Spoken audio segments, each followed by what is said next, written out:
नमस्कार दर्शकों, आप देख रहे हैं न्यूज टुडे, जिसमें हर खबर है जरूरी और हर विश्लेषण है खास। बात करते हैं मुख्य सुर्खियों की। भारत सरकार ने सिंधु जल संधि को निलंबित या स्थगित करने का फैसला किया। यूएनओडीसी की रिपोर्ट ने पूर्व और दक्षिण पूर्व एशिया से परे संगठित आपराधिक समूहों के विस्तार को उजागर किया। प्रधानमंत्री ने सऊदी अरब की अपनी राजकीय यात्रा संपन्न की। स्वामित्व योजना के 5 वर्ष पूरे हुए। चौथी वैश्विक प्रवाल विरंजन घटना में दुनिया की 84% प्रवाल भित्तियां प्रभावित हुई हैं। चलिए खबरों की चर्चा विस्तार से करते हैं और नजर डालते हैं आज की पहली मुख्य खबर पर। भारत सरकार ने सिंधु जल संधि को निलंबित या स्थगित करने का फैसला किया।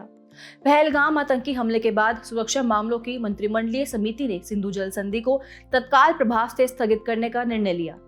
इस फैसले पर तब तक कोई पुनर्विचार नहीं किया जाएगा जब तक कि पाकिस्तान विश्वसनीय और अपरिवर्तनीय रूप से सीमा पार आतंकवाद को अपना समर्थन देना बंद नहीं कर देता।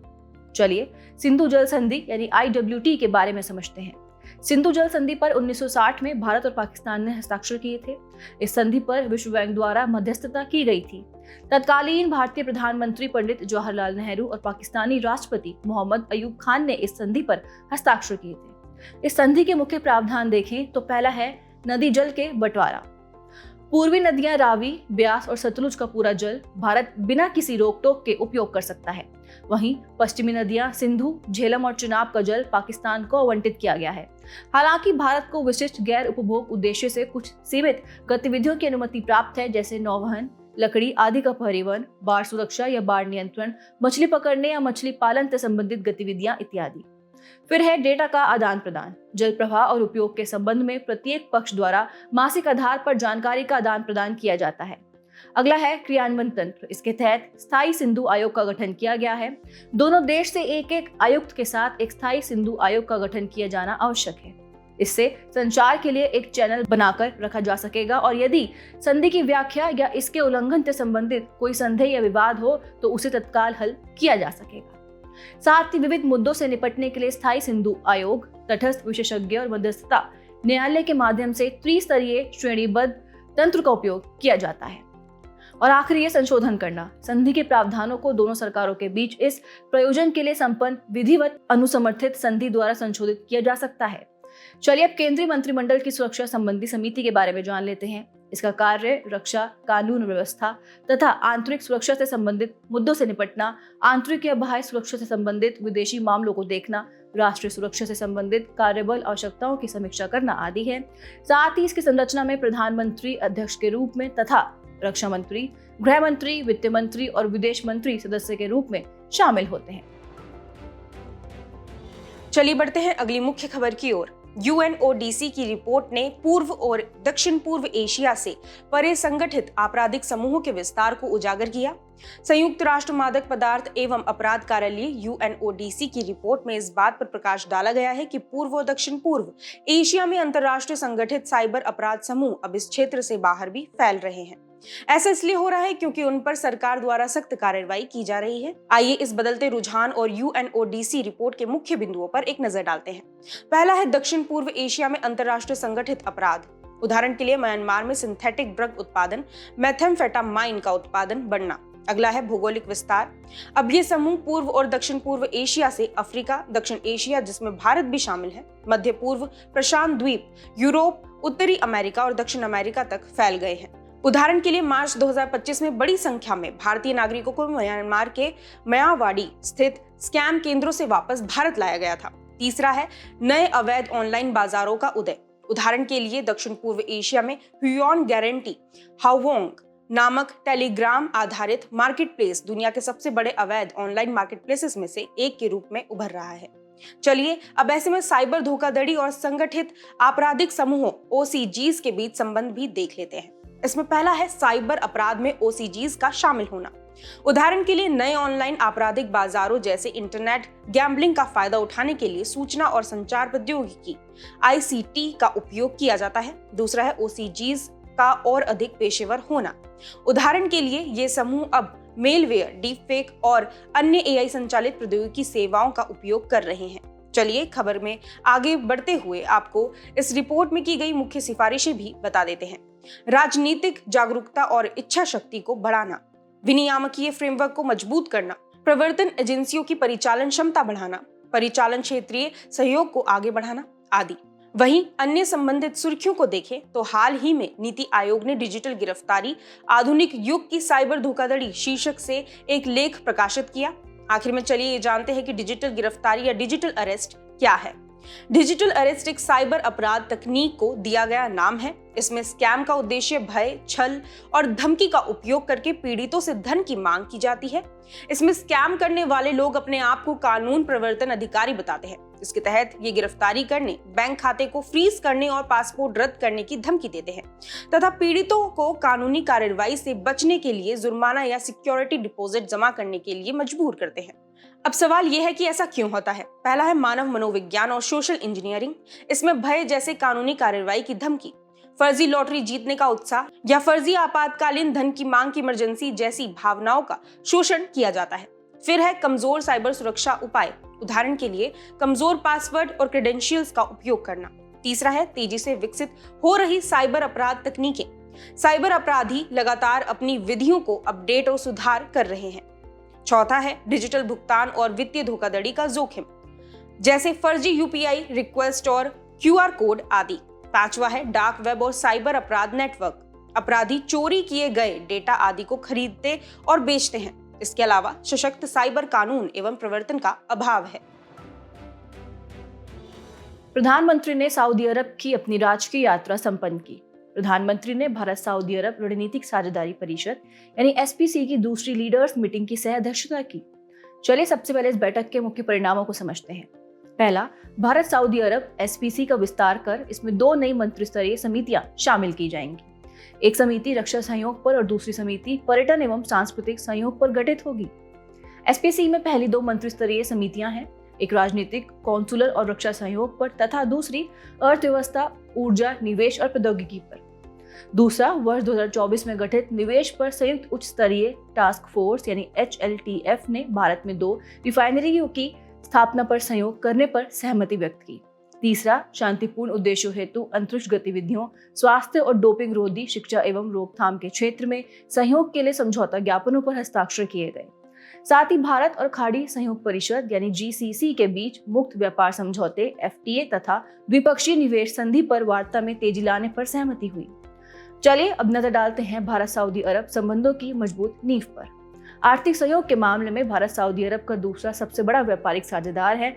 वहीं सऊदी अरब भारत का 5वां सबसे बड़ा व्यापारिक साझेदार है। वित्तीय वर्ष 2023-24 में दोनों देशों के बीच द्विपक्षीय व्यापार 42.98 बिलियन अमेरिकी डॉलर रहा था और भारत में सऊदी अरब का निवेश लगभग 10 बिलियन अमेरिकी डॉलर रहा था। इतना ही नहीं, दोनों देश भारत मध्य पूर्व यूरोप आर्थिक गलियारा पहल में भी भागीदार हैं। ऊर्जा भागीदारी की बात करें तो वित्तीय वर्ष 2023-24 में सऊदी अरब भारत के लिए कच्चे तेल और LPG का तीसरा सबसे बड़ा आपूर्तिकर्ता था। प्रवासी भारतीयों का योगदान भी इस संबंध की मजबूत कड़ी है। सऊदी अरब में भारतीय समुदाय की संख्या लगभग 2.7 मिलियन है। रक्षा और सुरक्षा के मोर्चे पर भी दोनों देश कंधे से कंधा मिलाकर चल रहे हैं। सदा, तनसीक और अल मोहद अल हिंदी जैसे संयुक्त सैन्य अभ्यास और रक्षा विनिर्माण संबंधों में सहयोग इसकी प्रमुख मिसाल है। चलिए बढ़ते हैं अगली मुख्य खबर की ओर। स्वामित्व योजना के 5 वर्ष पूरे हुए। स्वामित्व ग्रामीण क्षेत्रों में उन्नत प्रौद्योगिकी द्वारा ग्रामीण आबादी का सर्वेक्षण और मानचित्रण योजना की शुरुआत राष्ट्रीय पंचायती राज दिवस 24 अप्रैल 2020 पर की गई थी। आइए स्वामित्व योजना के बारे में जान लेते हैं। पहले इसकी प्रकृति को जानें तो यह केंद्रीय क्षेत्र की एक योजना है। इसे केंद्रीय पंचायत राज मंत्रालय द्वारा लागू किया जा रहा है। इसका उद्देश्य ग्रामीण आबादी वाले क्षेत्रों में संपत्ति के मालिकों को रिकॉर्ड ऑफ राइट्स यानी स्वामित्व का अधिकार प्रदान करके ग्रामीण भारत के आर्थिक रूपांतरण को गति देना है तथा ग्रामीणों को ऋण एवं अन्य वित्तीय लाभ उठाने के लिए उनकी संपत्ति को वित्तीय परिसंपत्ति के रूप में उपयोग करने में समर्थ बनाकर वित्तीय स्थायित्व सुनिश्चित करना है। आइए अब इसकी मुख्य विशेषताएं भी जान लेते हैं। पहला है कानूनी स्वामित्व। आबादी क्षेत्रों के निवासियों को संपत्ति कार्ड जारी करके उन्हें कानूनी स्वामित्व प्रदान किया जा रहा है। दूसरा है विवाद समाधान। योजना में भूमि के सटीक मानचित्रण का प्रावधान किया गया है। इससे भूमि से जुड़े विवादों में कमी लाने में मदद मिल सकती है। तीसरा है डिजिटल गवर्नेंस। स्वामित्व योजना पारदर्शी व तकनीक सक्षम ग्रामीण भूमि शासन को बढ़ावा देने में सहायक है। चौथा है ग्राम नियोजन। इसके लिए GIS डेटा के माध्यम से ग्राम पंचायत विकास योजनाओं का समर्थन किया जा रहा है।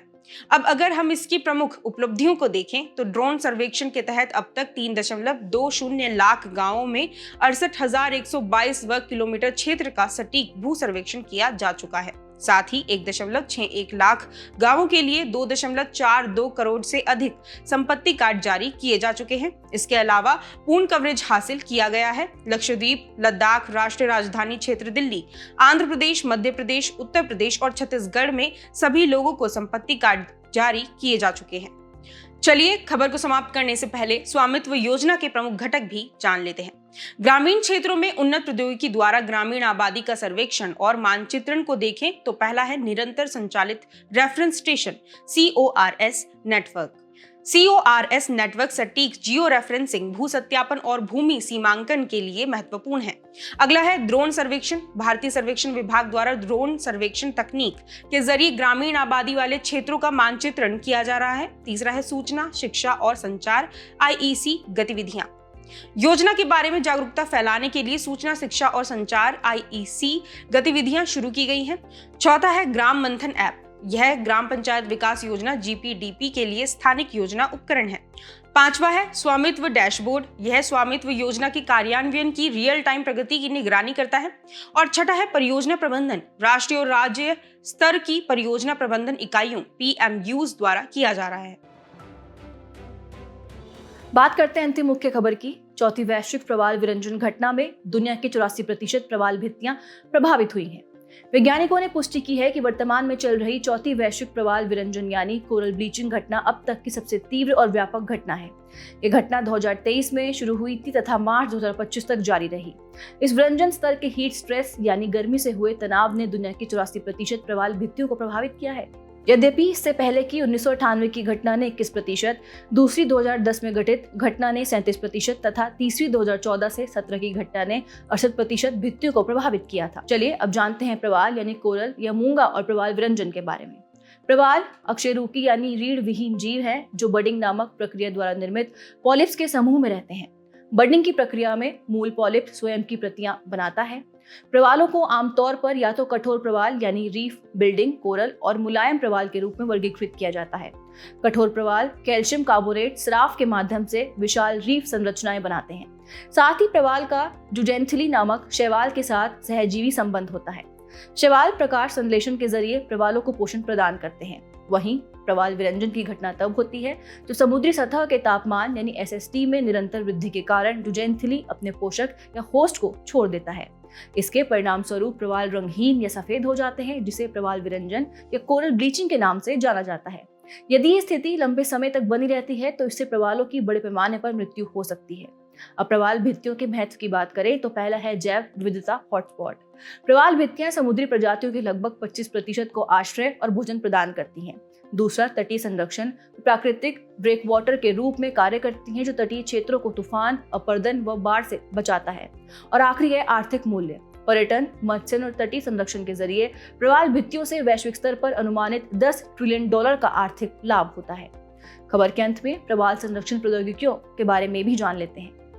पहला है बायोरॉक प्रौद्योगिकी। बायोरॉक एक विशेष प्रकार की तकनीक है जिसमें पानी के नीचे स्थापित कृत्रिम स्टील संरचना से होकर लो वोल्टेज विद्युत धारा प्रवाहित की जाती है। इससे कैल्शियम कार्बोनेट का संचय तेज होता है। इससे प्रवालों की वृद्धि को प्रोत्साहन मिलता है। दूसरी 3D प्रिंटेड रीफ संरचनाएं। ये प्राकृतिक प्रवाल भित्तियों जैसी जटिल संरचनाएं होती हैं जो समुद्री जीवों को पर्यावास प्रदान करती हैं, साथ ही प्रवालों के विकास के लिए आधार प्रदान करती हैं। और आखिरी है कोरल क्रायोप्रिजर्वेशन। इसमें प्रवालों के लार्वा और आनुवंशिक सामग्री को क्रायो बैंक में रखा जाता है। इससे उनकी जैव विविधता का संरक्षण करने और भविष्य में पुनर्बहाल करने की सुविधा मिलती है। चलिए बढ़ते हैं हमारे खास सेगमेंट सुर्खियों में स्थल की तरफ। आज हम बात करेंगे कोस्टा रिका की जिसकी राजधानी है San Jose. Central Costa Rica के पोआस ज्वालामुखी में प्रस्फुटन हुआ। इसकी भौगोलिक अवस्थिति की बात करें तो ये मध्य अमेरिका में स्थित है। इसके सीमावर्ती देश देखें तो इसके उत्तर में निकारागुआ और दक्षिण पूर्व में पनामा है। साथ ही इसके पूर्व में कैरेबियन सागर और पश्चिम में प्रशांत महासागर है। बढ़ते हैं भौगोलिक विशेषताओं की तरफ। इसकी प्रमुख पर्वत श्रृंखलाएं देखें तो इसके उत्तर में कॉर्डिलेरा ज्वालामुखी तथा दक्षिण में कॉर्डिलेरा डी टलमांका स्थित है। कॉर्डिलेरा डी टलमांका एक यूनेस्को विश्व धरोहर स्थल है। ये पनामा और कोस्टा रिका के बीच की सीमा पर स्थित है और इसके प्रमुख ज्वालामुखी इराजू, पोआस, अरेनाल आदि हैं। चलिए बुलेटिन के आखिर में बढ़ते हैं आज की संक्षिप्त सुर्खियों की तरफ। आयकर विभाग ने हाल ही में विलासिता की उन वस्तुओं की सूची अधिसूचित की है जिन पर करदाताओं को 1% टैक्स कलेक्टेड एट सोर्स का भुगतान करना होगा। यह विक्रेता द्वारा देय कर है जिसे वह वस्तु की बिक्री के समय क्रेता से एकत्र करता है। केंद्रीय वित्त मंत्री ने कहा कि भारत का लक्ष्य सनराइज सेक्टर्स की मदद से जीडीपी में विनिर्माण की हिस्सेदारी को दोगुना करना है। सनराइज इंडस्ट्री एक अवधारणा है जो किसी विकासशील क्षेत्र या बाजार के प्रारंभिक चरण में तीव्र उछाल की संभावना को दर्शाती है। बहुदेशीय computable general equilibrium model MFENV का उपयोग करते हुए IMF ने अध्ययन में यह परीक्षण किया कि AI संचालित डेटा सेंटर्स का विकास बिजली की खपत, बिजली की कीमतों और कार्बन उत्सर्जन को कैसे प्रभावित करता है। गुवाहाटी स्थित विज्ञान एवं प्रौद्योगिकी उन्नत अध्ययन संस्थान के शोधकर्ताओं ने कोलेस्ट्रॉल का पता लगाने के लिए एक नया ऑप्टिकल सेंसिंग प्लेटफॉर्म विकसित किया है। यह प्लेटफॉर्म रोगों की संभावना का संकेत दे सकता है। नासा ग्रेविटी को मापने के लिए पहली बार अंतरिक्ष आधारित क्वांटम सेंसर्स विकसित कर रहा है। आपको बता दें कि गुरुत्वाकर्षण में सूक्ष्म परिवर्तनों को ग्रेडियोमीटर का उपयोग करके मापा जाता है। पहली बार जर्मनी में मौजूद वाणिज्यिक दूरसंचार अवसंरचना का उपयोग करके 254 किलोमीटर से अधिक दूरी तक क्वांटम संदेश सफलतापूर्वक भेजा गया। चीन और रूस अपने संयुक्त अंतर्राष्ट्रीय चंद्र अनुसंधान स्टेशन ILRS को ऊर्जा प्रदान करने के लिए चंद्रमा पर एक परमाणु ऊर्जा संयंत्र स्थापित करने की योजना बना रहे हैं। इस योजना का उद्देश्य 555 प्रोजेक्ट बनाना है। इसके लिए 50 देशों, 500 अंतर्राष्ट्रीय वैज्ञानिक अनुसंधान संस्थानों और 5000 विदेशी शोधकर्ताओं से ILRS में शामिल होने का आग्रह किया जाएगा। वर्ष 1924 से 25 में यानी 100 साल पहले त्रावणकोर सरकार ने वायकोम सत्याग्रह के समझौते को पूर्ण रूप से लागू किया था। वायकोम सत्याग्रह 1924 से 25 में केरल के कोट्टायम जिले के वायकोम गांव में हुआ था। जाने से पहले आपकी समझ की परीक्षा के लिए डालते हैं एक नजर हमारे स्पेशल सेगमेंट प्रश्नोत्तरी पर।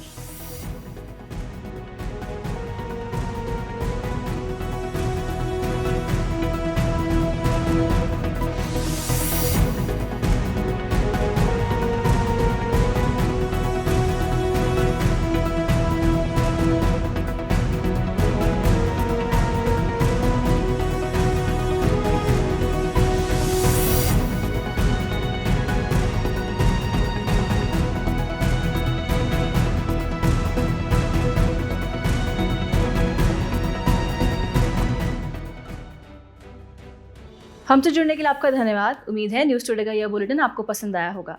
न्यूज़ टुडे की PDF को डाउनलोड करने के लिए और आज के क्विज के उत्तर के लिए डिस्क्रिप्शन में दिए गए लिंक्स पर क्लिक कीजिए।